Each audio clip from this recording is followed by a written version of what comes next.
Joan Charbonneau, class of 1990, didn't just stumble into success. She followed her why like a GPS with perfect perfection. From curb appeal to CEO, Joan has stayed rooted in purpose, passion, and a habit of lifting others. For Joan, finding your why isn't a buzzword. It's how she leads, grows, and avoids autopilot. Because it's never just about reaching the top. It's about knowing why you're up there in the first place. Those were the cornerstones, right? There were people that believed in me and told me that I could do things that I didn't know that I could do. Benedictine offered me my first job. I worked as a recruiter. I worked with Kelly Valls and Tim Andrews, and they were great leaders and guidance for me that told me that I could do this.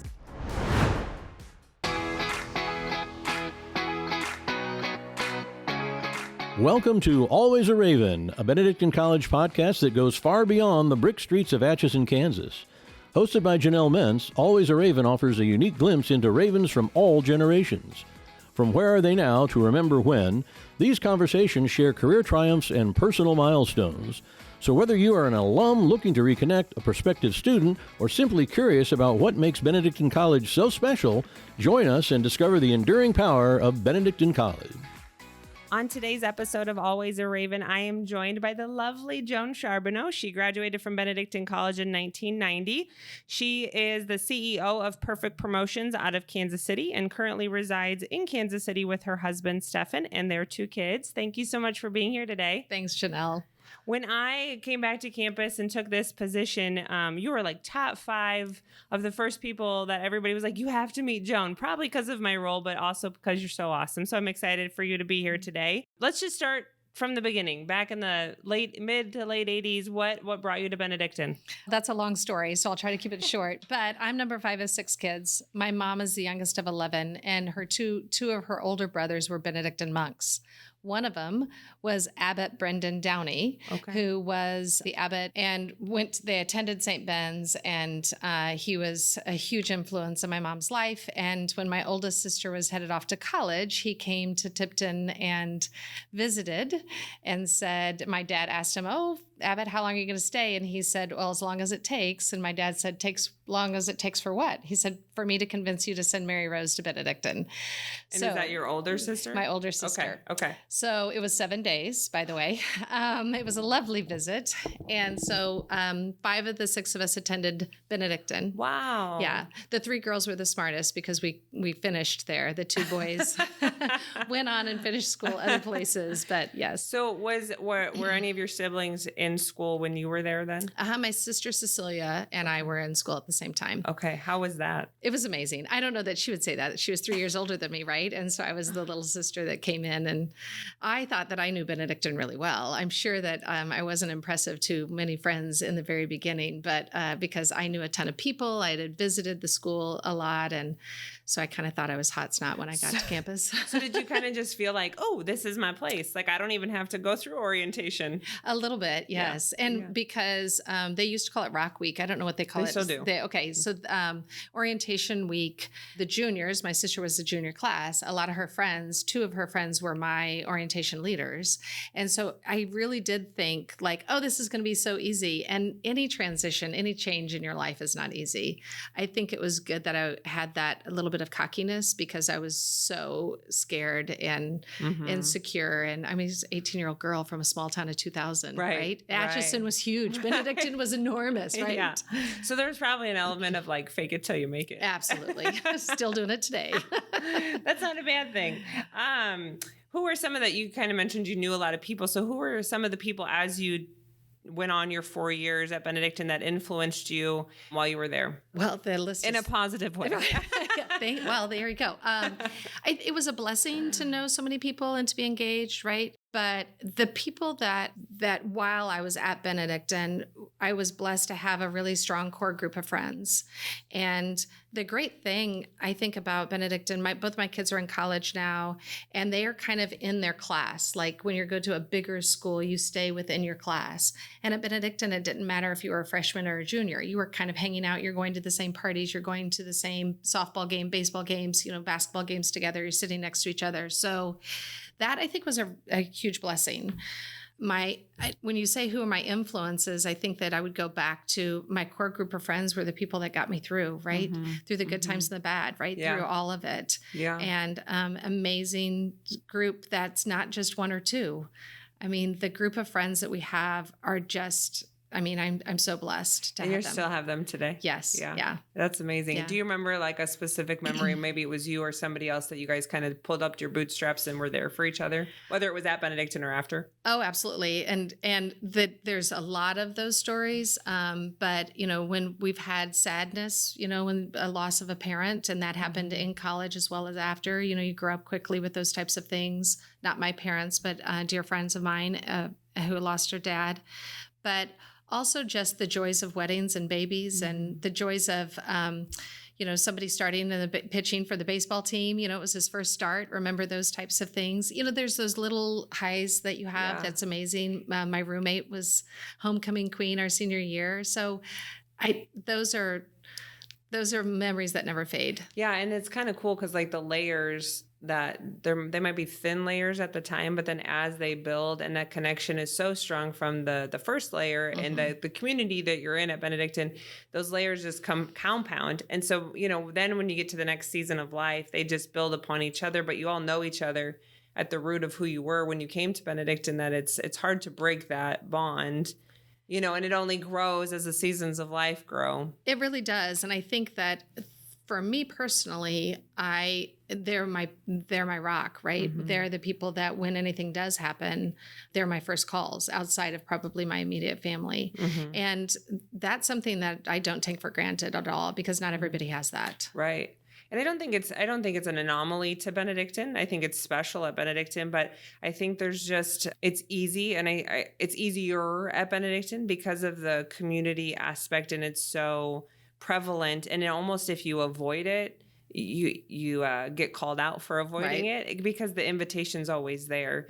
Do you remember maybe an invitation that you received while you were at Benedictine? You're like, I'm not sure I want to do that, but you did it anyway? Oh, well, so this is a PG, or this is G rated, right? Yeah. No, I'm teasing. We didn't break into any dorms or anything inappropriate. No, I think that I actually came to Benedictine much more timid and shy than I am now. Benedictine helped, I blossomed there and became a much stronger, independent person than I ever thought I could be. It exposed me to a lot of strong, intelligent women that led the school, right? I had amazing teachers like Sister Jeremy that was hard on me, very hard on me, and very, very good for me. There were a lot of individual people that influenced me, and you didn't realize it at the time, obviously. Sure. That brought out the best in me.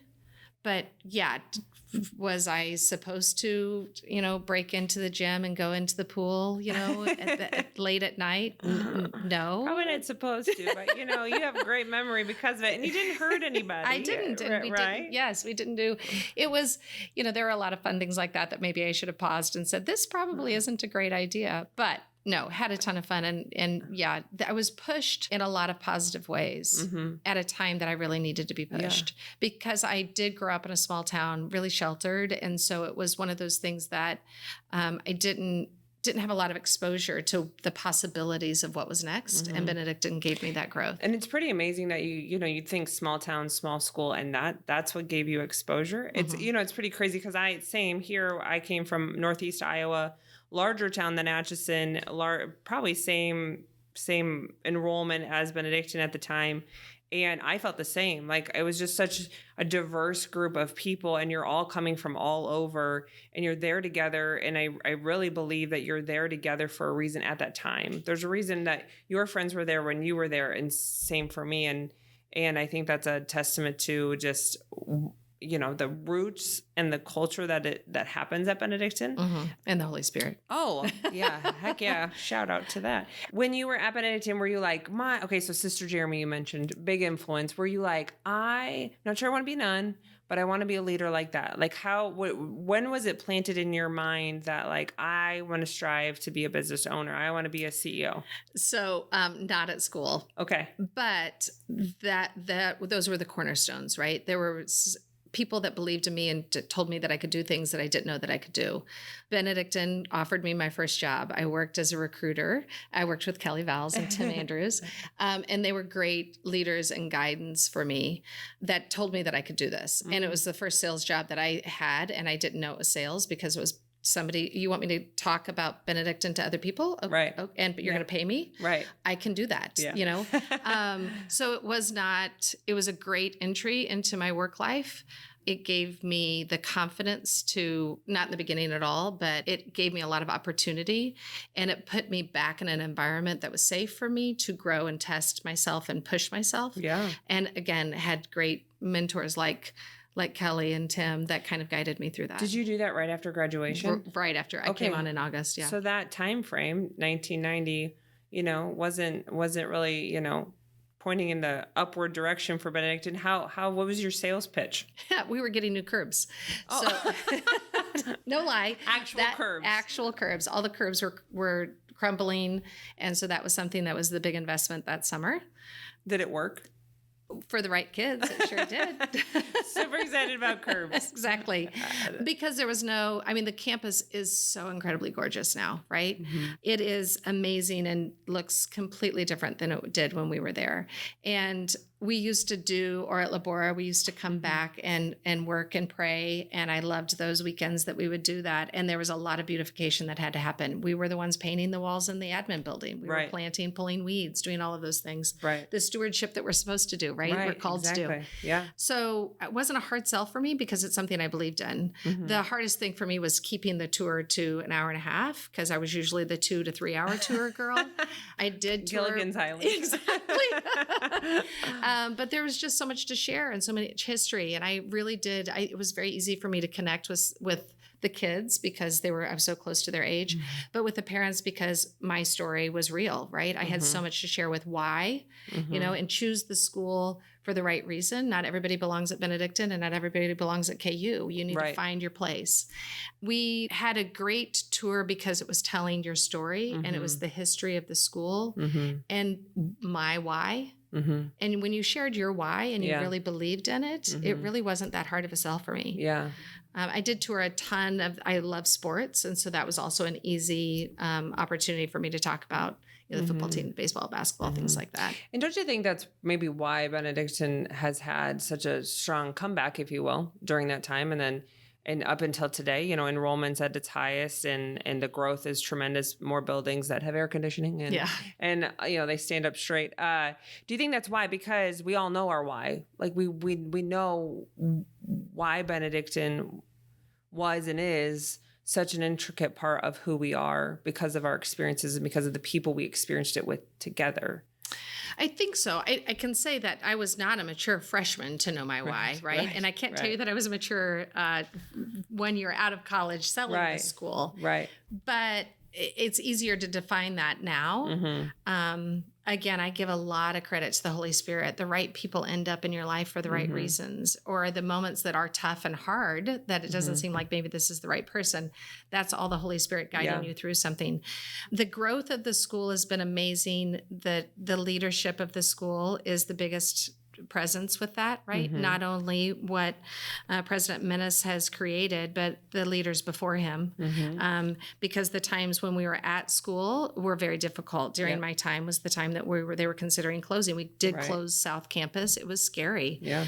There was a lot of conversation of when we went home for Christmas, will we have a school to come back to? Wow. And then when the South Campus moved over to North Campus, and it was, I'm sure that there was heat in the buildings, but it didn't feel like it. It felt like a very cold winter, but I think that was also very emotional too.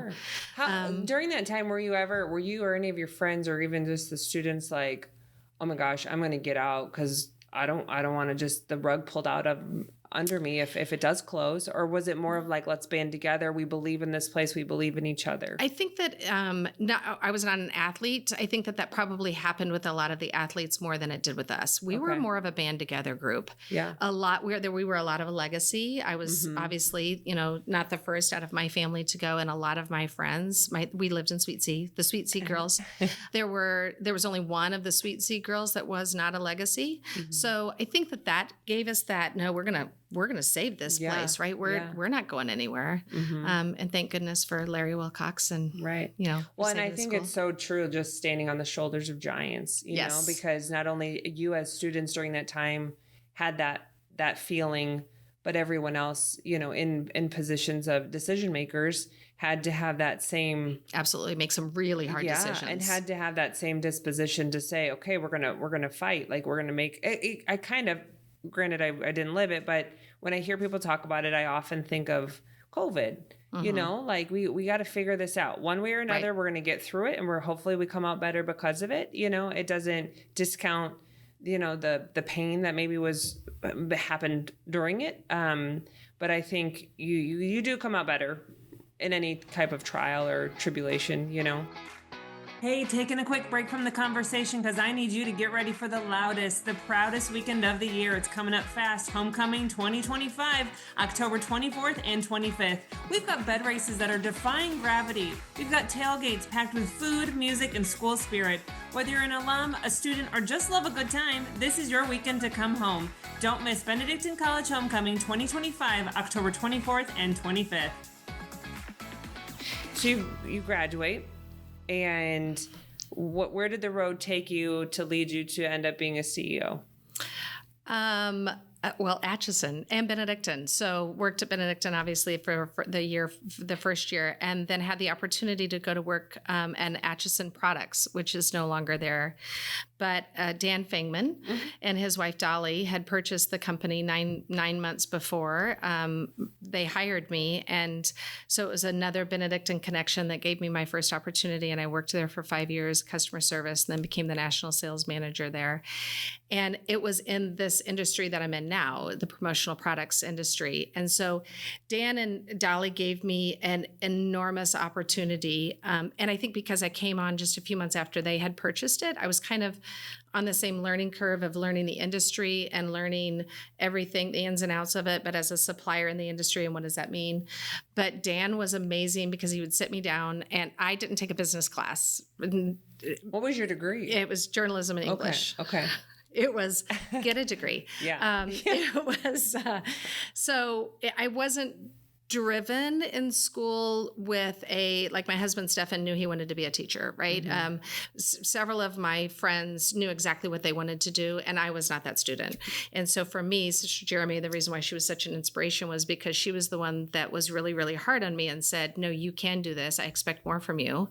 And when I turned in a paper that she knew that I clearly hadn't spent any time on, she pushed it back to me and said, no, do better.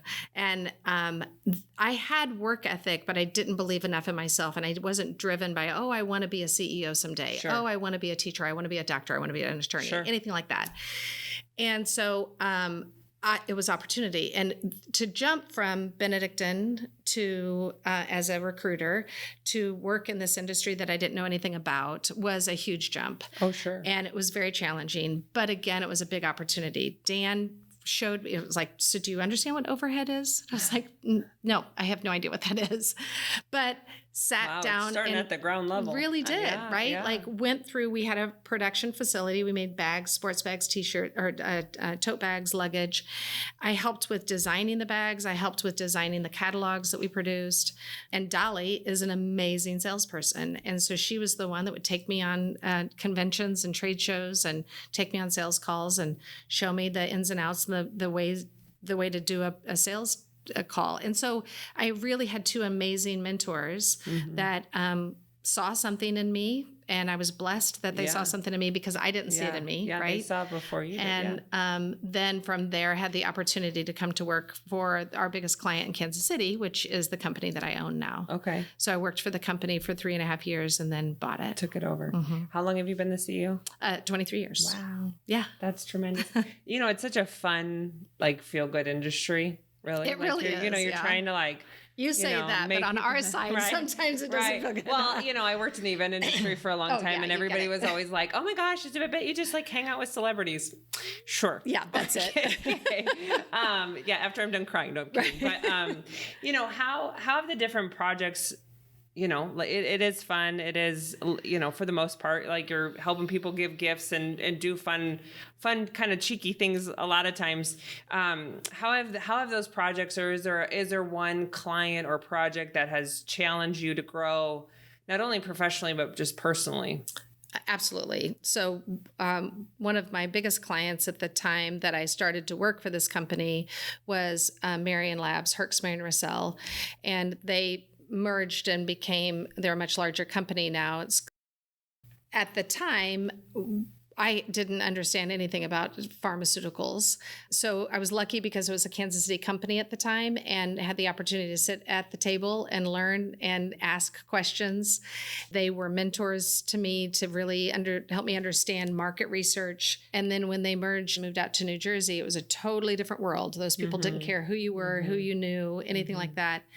But I had the opportunity to really focus on patient education for the pharmaceutical companies. So I have 3 patented products where we've developed products to educate the patient on their therapy or their disease. Sure. So that was life-changing for me. It's more than putting a logo on a pen. Right. It was in the breast cancer area as well as in the allergies, pediatric allergy area and diabetes. So we have over 30 custom items that we've designed and produced for patient education, but we've patented 3 of those. So those were real changers and major changes in my life that I was very passionate about making a difference and not just selling something with your logo on it. Yeah. And it is true. I mean, you can make a difference in somebody's life with a product that you design and develop. And I'm proud of that. I'm very proud of that. That's so much deeper than just like you said, putting a name on a pin. Right. There's a lot more to it. And that was early on in your time here that you had that opportunity. Yes. Yeah. So you were like, were you just like, okay, I'm in, I'm all in. And I want to lead this company at some point. No. The opportunity to buy the company was because the owner at the time was going to sell it to somebody else. Oh. And I did not want to work for somebody else who she was going to sell it to.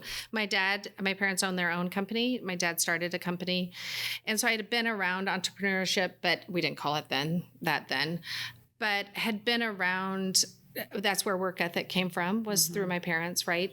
And went home and I talked to my mom and dad about it. And I said, I think this is something I want to buy this company.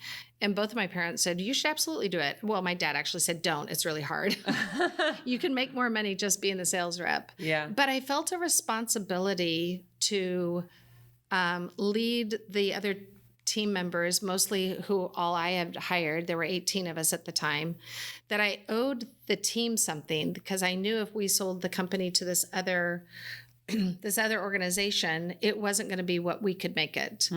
So I really felt strongly about, no, I could do this. I could make a difference. And I was single. I didn't have anything to risk. It wasn't like I was married with children. Sure.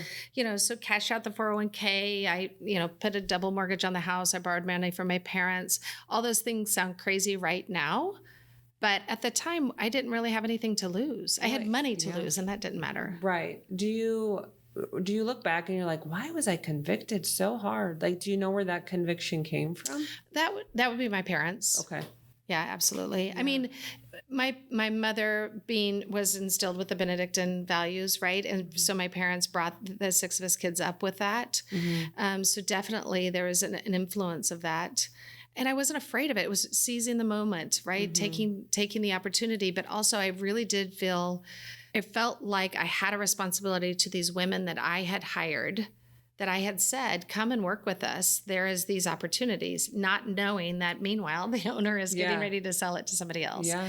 And so I felt wildly guilty about that. Did you, so now you're the CEO and I'm sure out of the gate, you're like, what did I do? Or were you like, okay, let's go. A combination a little bit. So meanwhile, I was single, right? When I started to buy the company, and then he shows up. So Stefan, who also went to Benedictine, he's a year younger than me, and we knew each other in college because there were 500 kids there when I was there. You knew everyone. Right. So So we knew each other, but we didn't date, and he was a football player. So we hung in different circles. And then after college, we ran into each other at a friend's party 9 years later, and he asked me out, and I said no. Why did you say no? Well, I was in the process of buying the company. Oh, yeah. I was commuting every Monday. I'd get on a plane and go to New Jersey where the client was, right? Yeah. And then I'd come back every Thursday. I was managing this team, going through all of this. I had not chosen well with boys. I didn't have a good path. Sure. I had, so I just was like, I don't need to complicate things with a relationship. But we started talking on the phone, and then about, 4 weeks later, I said, are you ever going to ask me out? And he said, no, I already did that once. So I had to ask him out first. I still give him a hard time about that. But we started. Well, you are a leader. That's true. So we got married in June, signed the papers in August to purchase the company, and moved to New Jersey in August. Oh, wow. So yeah, it was great. He quit his job here in Kansas City, went out to New Jersey. It was a crazy time. And did the team stayed here though? Yes. So we had the majority of the business was coming out of the East Coast. So we had a small office here, and then there was 2 other people in New Jersey. The rest of the team, people took other opportunities. So not all of the 18 were able to stay within that first year. It kind of transitioned as you change, Sure. right? How long were you guys in Kansas City then? Or sorry, New Jersey. So we were in New Jersey 9 years. So both my kids are Jersey kids. So when they give me attitude, that's what I say. So what brought you back to Kansas City? Another Holy Spirit moment. So in 2009, my dad had gotten sick, and had gotten out of it, the health scare. But the kids were, we moved when they were 4 and 5, but right before that, we moved back in 2010, and I just knew that it was time to come home. Stefan's from Kansas City. He's from KCK, and so his family was here. I have family here in Kansas City, and then close by in Tipton. And we knew that we wanted to raise the kids here, but at that moment when we had that scare with Dad, I was like, we've got to move home, which was one of the hardest things to do. It was almost detrimental to the company. I was the lead salesperson, and there was a lot of change. There was a financial shift, right, in 2009, 2010. Politically, there was a shift as well. Pharmaceuticals took a step back because healthcare reform was in play. And so our budget in pharmaceutical world is marketing dollars. Marketing dollars were pulled back and was probably spent on lobbying for and against it. Yeah. But all of that came into play at the same time that we made the decision to move home. And the decision to move home had nothing to do with any of those components, right? It had everything to do with a personal choice. And in 2011 was the worst year of the history of the company. And that's when you moved back? We moved back in 2010. Okay. And because of all of those other things, the marketing budget had shrank, and my father passed away that year. So it was a really crazy, hard year. There have been many times that you pause and pray about, like, should we close the doors? Should we sell it? What should we do? And that was definitely one of those times. It was very hard. How did you get to the other side of that? A lot of prayer, some therapy, and really good friends and family. Yeah. And do you feel like, those times when you get to the other side often make the times that come more meaningful, and your work ethic almost ramps up because you went through the muck? Absolutely. I mean, anything that's worth fighting for never comes easy, right? I mean, we've given birth to children, so nothing's easy. Yeah. But it's actually so rewarding on the other side when you do get to the other side of it. It's kind of like when you were at Benedictine, and it's you were almost watching. You're selling curbs as the high point of the college when you were recruiting. So it's kind of like, it's almost like that kind of helped form you to get to, like, you almost were at rock bottom of, okay, this is what I've got to show you, right? And you saw the fruits of that after you graduated with just the community and the heart and all of that. So obviously you're well past that. It's 2025. How have you watched your company since that point just evolve and grow, and maybe the intentionality behind your time with clients and your projects?